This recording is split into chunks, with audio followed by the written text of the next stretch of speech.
A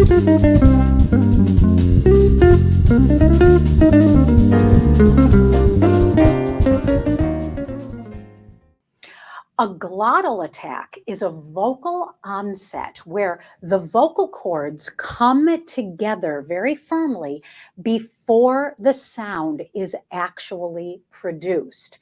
And then when the air, as you are beginning the sound, actually is passed through the vocal cords, then what happens is that the vocal cords then come apart, creating the initial sound.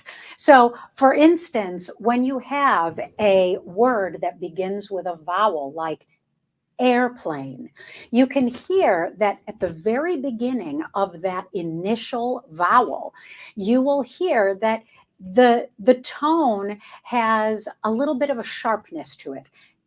Airplane, airplane, as opposed to airplane, where you can sort of feel the air moving before you actually say the tone.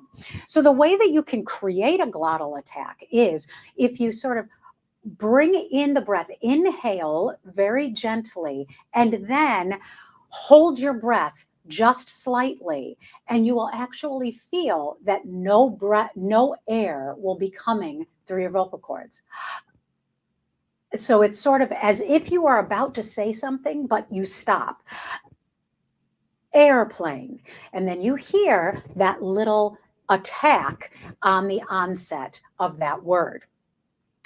So, glottal attacks in general are used in specific styles, like you will often hear glottal attacks in popular music, in musical theater, in jazz.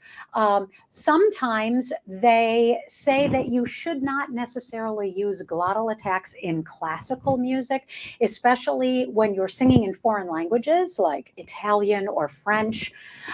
However, glottal attacks often are present when you're singing in English, but again, it is used on words that begin with vowels.